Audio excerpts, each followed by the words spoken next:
Capítulo de número 11, verso de número 26. Depois dos Evangelhos, você vai passar por Atos, você vai passar por Romanos, você vai chegar à primeira carta de Paulo aos Coríntios. Importante que você encontre.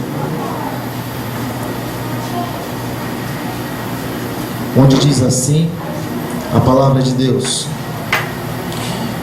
porque todas as vezes que comerdes esse pão e beberdes esse cálice, anunciais a morte do Senhor. Até quando, querido? Não ouvi direito. Até quando? Então vou ler mais uma vez.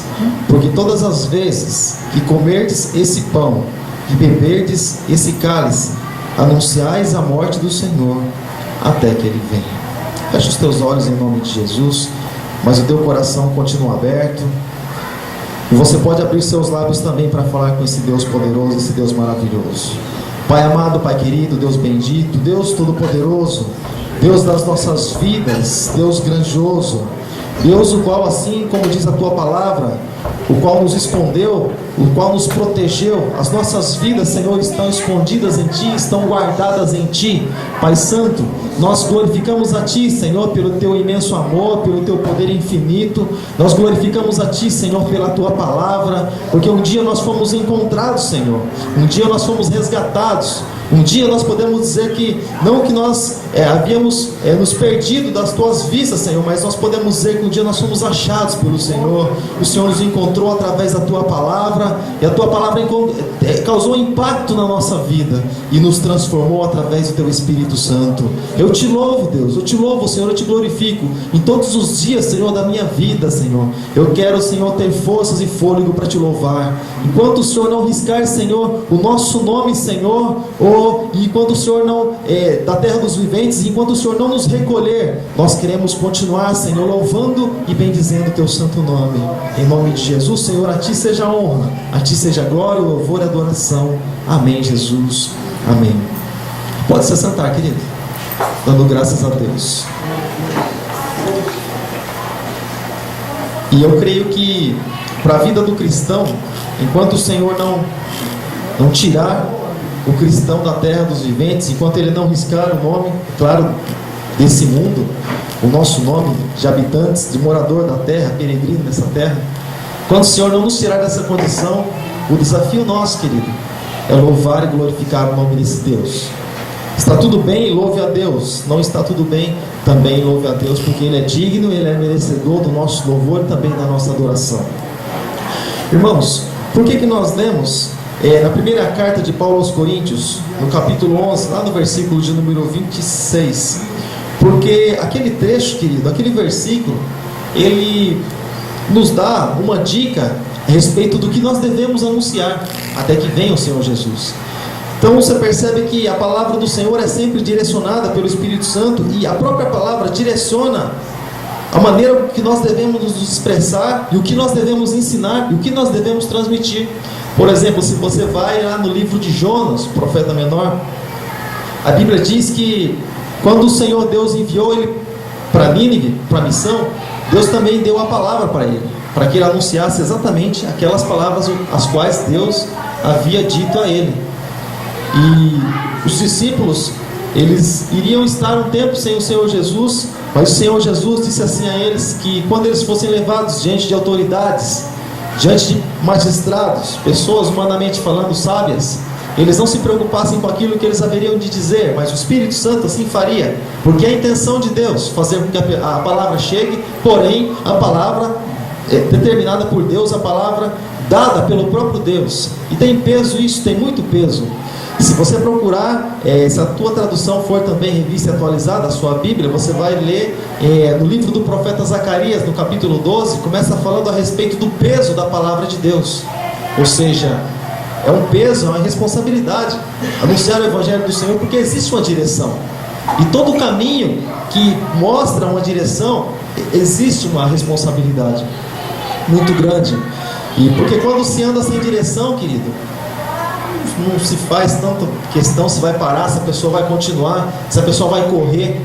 Mas quando existe uma direção determinada, então a pessoa, assim como diz a palavra do Senhor, quando ela foi dada para Josué, para que ele não se desviasse nem para a direita nem para a esquerda. A direção é sempre a mesma. E o Senhor Jesus, quando ele veio aqui à terra, a direção também foi uma. O Senhor Jesus, ele nasceu, porém, o dia da sua morte ele também já sabia.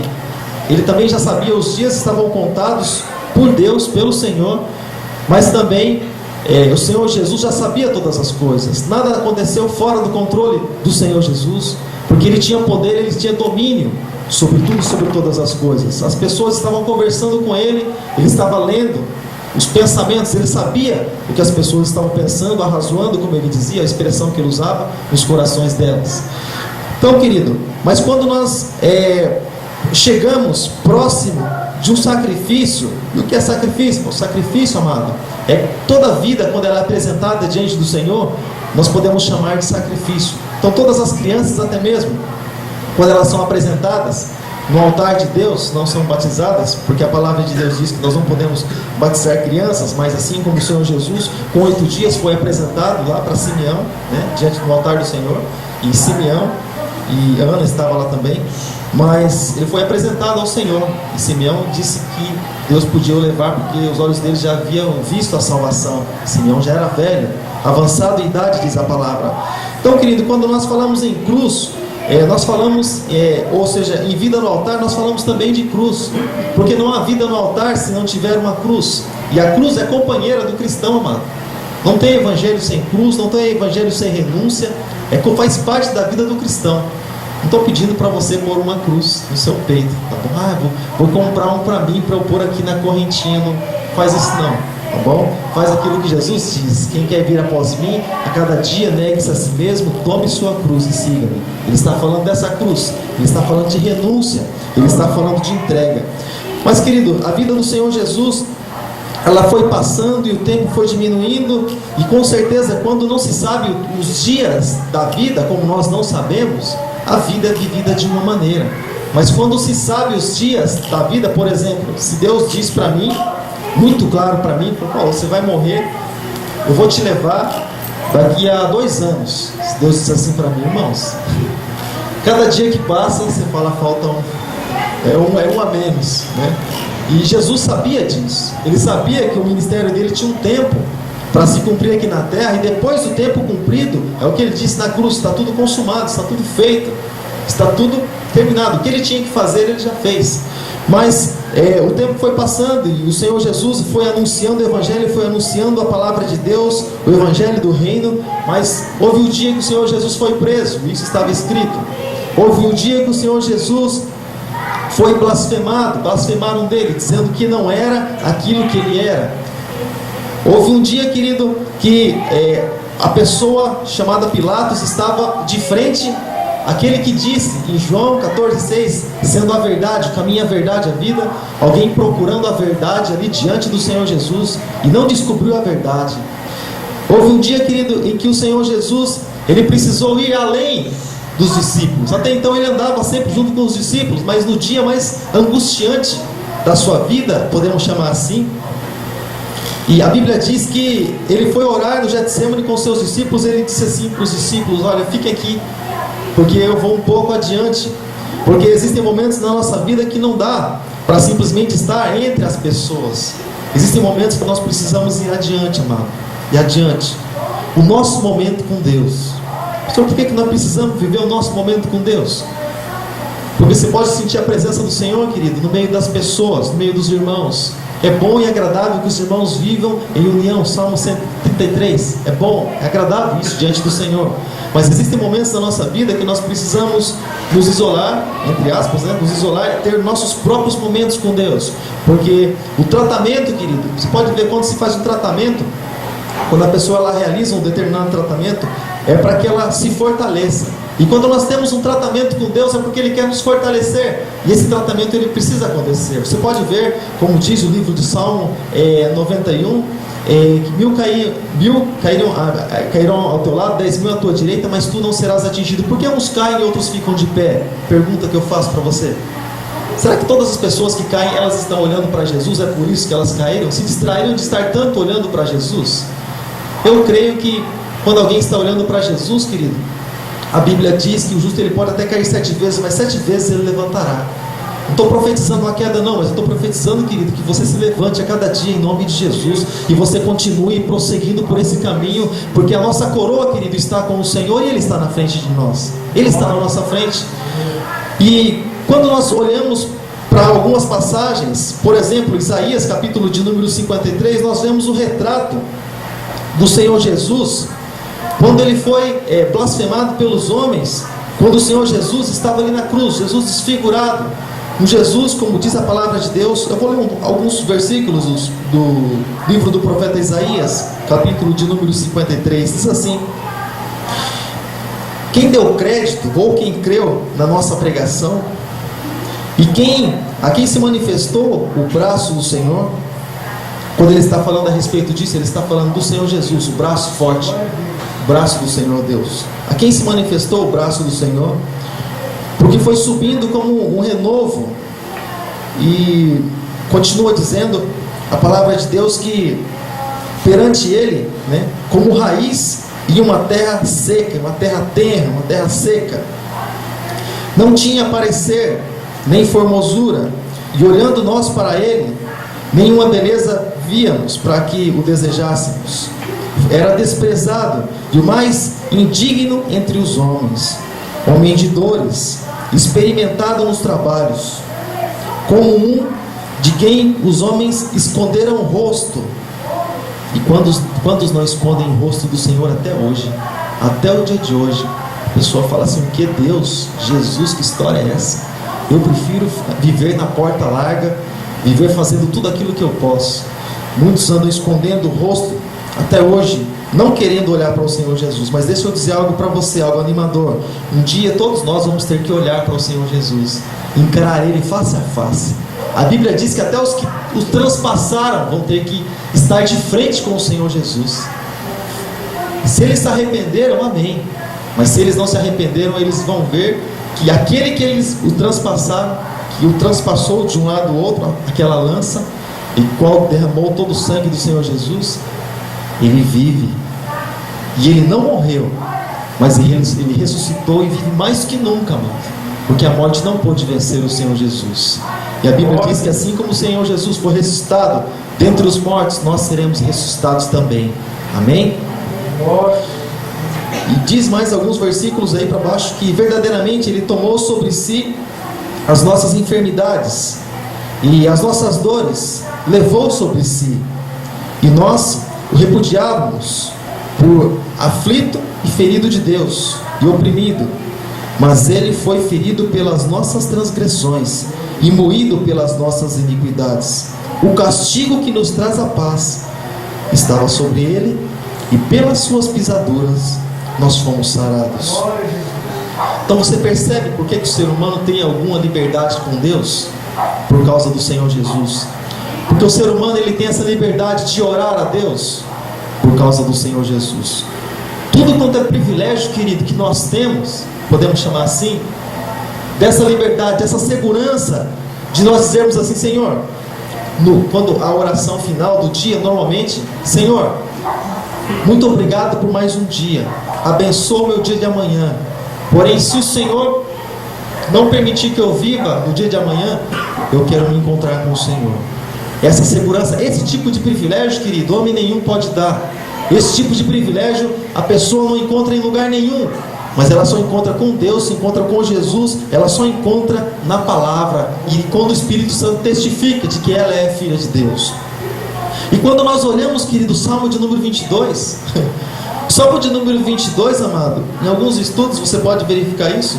O Salmo de número 22, ele é chamado de o Salmo da Cruz. Não sei se você chegou a ler o Salmo de número 22, é um pouco longo, mas vale a pena você ler, e também toda a Bíblia, também todos os outros salmos. Mas o Salmo de 22, ele é, se fôssemos nomear, nós poderíamos chamá-lo de o Salmo da Cruz. Por que pastor, o Salmo da Cruz? Porque o Salmo de número 22, ele revela todo o sentimento do Senhor Jesus. Os evangelistas, os profetas falam sim a respeito de Jesus, falam a respeito da cruz, e mais algo assim rápido. O Salmo de 22 fala a respeito de sentimento. Ele expressa O sentimento é um salmo messiânico. Ele expressa o sentimento do Senhor Jesus na cruz. E eu creio, querido, que todo cristão, toda pessoa que ele recebe o título de cristão, e quando alguém recebe o título de cristão, a partir da próxima terça-feira, nós vamos entrar no estudo do livro de Atos dos Apóstolos. E é no primeiro livro que os irmãos ali, os apóstolos, eles começam a ser chamados de cristãos, no livro de Atos, porque se pareciam com Cristo, e nas atitudes, no falar, nas obras.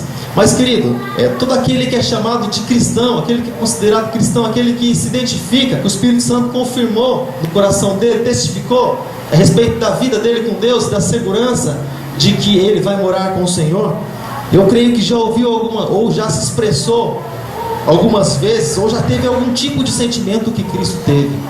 Porque, querido, se nós somos cristãos, é porque nós nos parecemos em algo com Cristo. Amém? Você concorda com isso?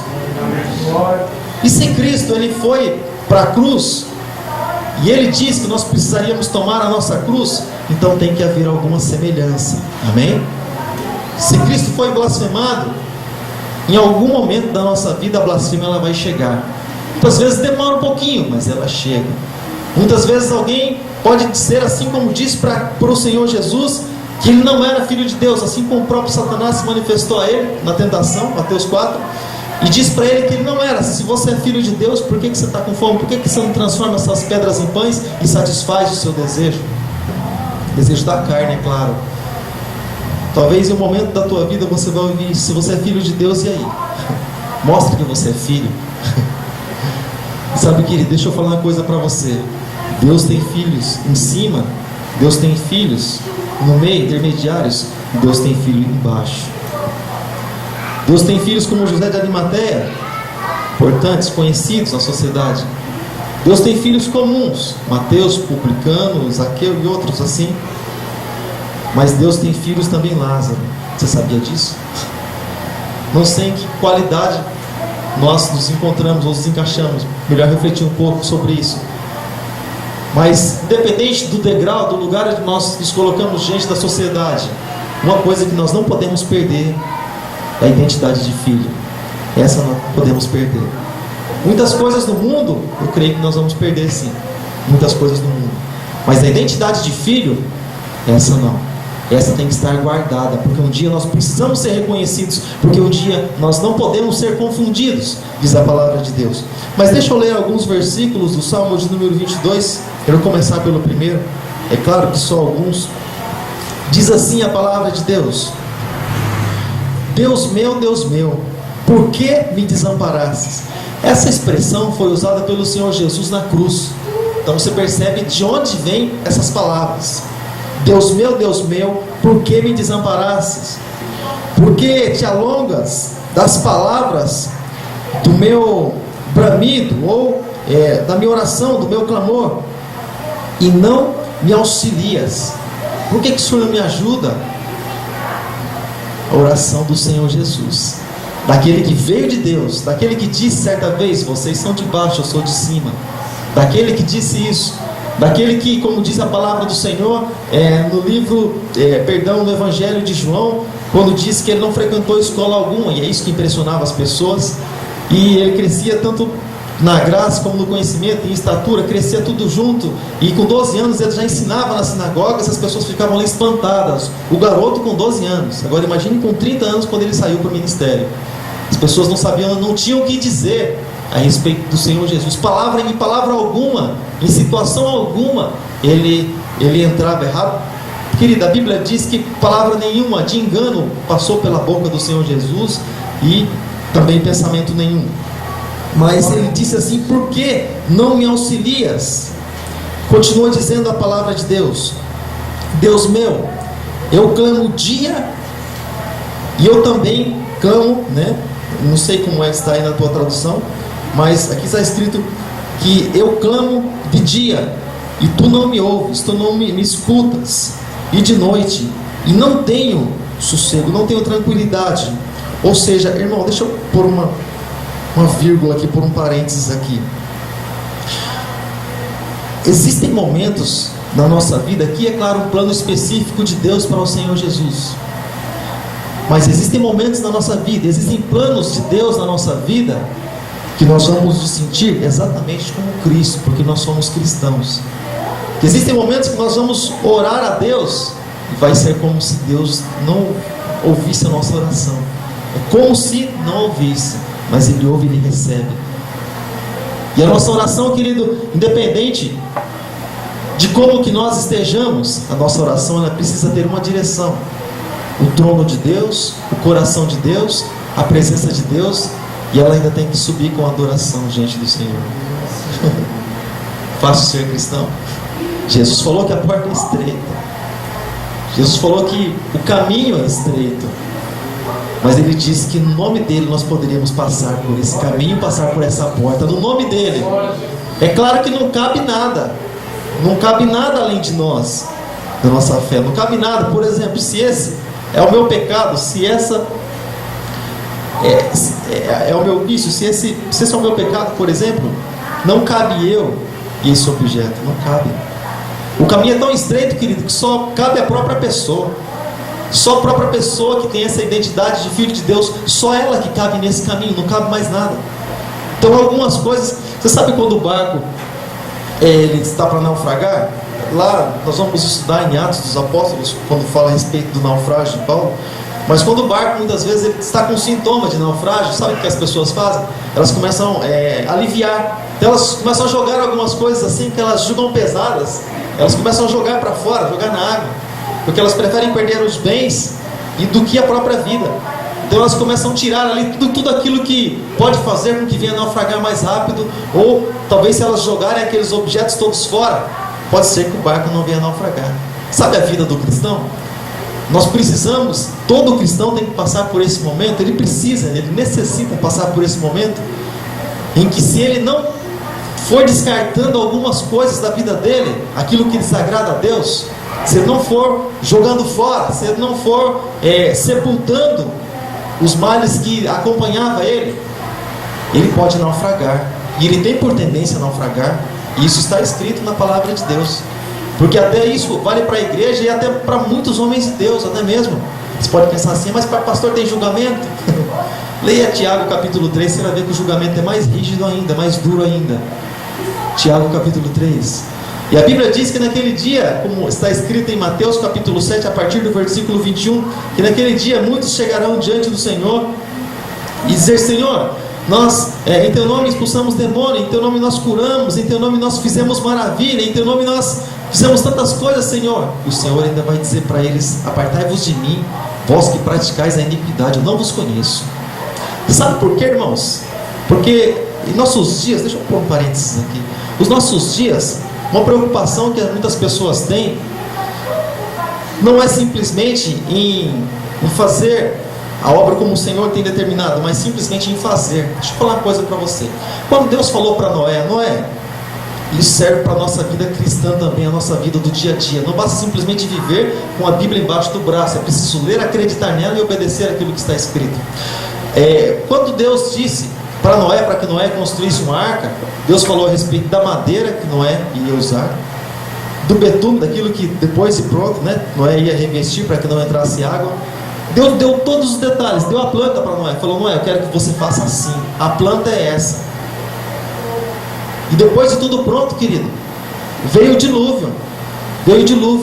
Os animais, é claro, já, mas a família de Noé na arca. Mas quando o dilúvio veio, a arca se levantou com as águas. Querido, você acredita que se Noé tivesse feito exatamente como ele disse? Não, Deus pediu para eu fizesse com essa madeira. Puxa, mas também tem uma madeira aqui que é boa, hein? Eu acho que é melhor do que essa que Deus disse, recomendou. E eu acho que eu vou fazer com essa outra. E de repente nas pressas, Deus falou assim: bom, eu vou fazer com essa outra porque eu também acho que é boa. Irmãos, eu não creio que a arca de Noé teria subido, mas eu creio que a história de Noé teria sido outra. Assim como, por exemplo, as nossas vidas, não basta nós simplesmente vivermos a vida cristã, ou dizemos que vivemos uma vida cristã, não simplesmente isso, mas a nossa vida cristã, querido, ela é apresentada aqui. De repente você olha o pastor pregando, você fala assim: ah, o pastor é homem de Deus e vive a vida com Deus. Querido, a gente começa a ministrar a palavra aqui, o cumprimento é na rua, lá fora, onde você não vê, onde a esposa não vê, os filhos não veem. É lá fora que a vida cristã continua. Aqui nós expomos o Evangelho, mas você pensa que a gente também não tem que correr atrás do Senhor Jesus? Você pensa que a gente também não tem que se estreitar para entrar por essa porta? Você pensa que a gente também todos os dias não tem que pegar essa cruz e falar: Senhor, me ajuda, Senhor, aquilo que não for do Senhor, afasta de mim. Todos os dias, querido, a gente tem que se negar, virar os olhos de muitas coisas, para que o coração muitas vezes enganoso, virar os olhos de muitas coisas. Alguns assuntos saem de perto porque desagrada e entristece a gente, mas na verdade não só nos entristece, mas entristece aquele que está dentro de nós, é o Espírito Santo. E muitas vezes nós precisamos tomar algumas atitudes para que nós não sejamos ali contaminados, para que um furo no barco, na arca nossa, não venha fazer com que a água comece a entrar. E de repente a pessoa pensa assim: está entrando um pouquinho de água aqui, mas acho que não vai afundar não. Não vai? Tudo começa assim, querido, de pouquinho. Nós falávamos sempre a respeito de família. Tudo começa de detalhes, problemas não resolvidos. Lá na frente, puf, a pessoa fala assim: não vale nem a pena investir mais. Já saturou, cansado, não aguento mais nem ouvir falar no nome. Começa assim, querido. A arca, o barco, ele afunda. A vida do cristão também, ela entra em naufrágio, querido. Exatamente assim. Hoje um problema não resolvido, um pecado que não se pede perdão. O salmista passou por isso. Quando ele disse: quando eu me calei, secaram os meus ossos. Ele se sentiu, sabe, querido, uma angústia muito grande. Ele se sentiu como se estivesse afundando, naufragando na fé. E muitos cristãos, eles naufragam na fé porque o não tem nada a ver. Ou imagina, isso tem acompanhado, é uma maldição, nós podemos chamar assim, tem acompanhado a vida de muitas pessoas. E você pode ter certeza que tem arranhado ali o casco do barco, da arca. E você já viu aquele ditado que dizem lá no mundo: água mole, pedra dura, tanto bate até que for. Um ditado lá do mundo. Mas a Bíblia diz que as más companhias corrompem os maus costumes. As más companhias corrompem os bons costumes também, diz a Bíblia. E às vezes a pessoa, quando ela não está preparada para transformar a vida de alguém, porque não buscou o fortalecimento do Senhor, mas tem uma companhia que só o sangue de Jesus, ela tem por tendência a ser corrompida, porque ela ouve uma palavra muitas vezes e não repreende. Uma situação, ela não diz: olha, isso aí não agrada a Deus, não faz isso não. Ela sempre vai ficando ali tranquila, calma, e aquilo acaba muitas vezes tomando conta da vida dela. E a hora que ela menos espera, ela começa a se esfriar na fé. Como diz a palavra de Deus através do apóstolo Paulo, a chama do Espírito começa a se apagar. E você sabe quando começa a se apagar a chama do Espírito? Quando para você tudo é indiferente. Quando as pessoas, elas já falam assim: eu sou um cristão, gente boa, que só aceito em todos os lugares, sou um cristão eclético. Onde eu vou, tenho amizade com todo mundo, trato bem todo mundo. Sabe, irmão, você pode tratar bem todo mundo. A Bíblia diz que nós precisamos tratar. Porém, amado, a Bíblia diz também, no livro do profeta Malaquias, que sempre vai haver diferença entre aquele que serve a Deus e o que não serve. A palavra de Deus tem que estar na tua boca e na tua vida, amado. O testemunho, ele tem que te acompanhar por onde quer que você for. O testemunho tem que te acompanhar. As pessoas muitas vezes não precisam nem ouvir você falar de Jesus, mas a tua vida, você vivendo lá no teu trabalho, lá onde for, querido, as pessoas vão olhar para a tua vida e vai falar assim: esse moço é diferente. Essa moça aí, eu não sei o que acontece não, mas eu não vejo nas rodinhas aquelas gargalhadas lá que escutam no setor inteiro. Tem 300 metros quadrados o setor, mano. A pessoa dá uma gargalhada, todo mundo já sabe: olha lá, está acontecendo alguma coisa engraçada lá. Sabe, querido? Continua dizendo aqui a palavra de Deus: porém, tu és santo, o que habitas entre os louvores de Israel. Em ti confiaram os nossos pais, os nossos antepassados, em ti confiaram. E confiaram e tu os livraste. Você sabe quando que Deus livra alguém, querido? Quando a pessoa continua confiando. Quando a pessoa permanece confiando. Você conhece a história, qualquer dia nós vamos ministrar sobre esse assunto. Você conhece a história de Ló? Ló, o sobrinho de Abraão. Quando Deus, através da intercessão de Abraão, tirou Ló de Sodoma e de Gomorra, lá, que Deus ia destruir, as cidades circunvizinhas, Deus ia destruir, Deus ia os livrar do mal. Deus ia os livrar de toda aquele fogo, enxofre que caiu lá, de toda aquela perdição. Deus tinha intenção de os livrar. Deus livrou os que continuaram crendo, porque quando eles saíram o anjo foi lá e tirou eles de lá. Quando eles estavam na caminhada, e a questão é a caminhada, os que continuaram crendo, eles foram olhando para frente. Irmãos, deixa eu fazer uma pergunta: se nós continuarmos crendo, ou se nós continuamos crendo, por que tem lá atrás para nós, irmãos? Para nós não tem nada lá atrás. O que nós queremos está na frente, amado. Às vezes você vê os cristãos até com torcicolo, andando e olhando para trás, sabe, torcicolo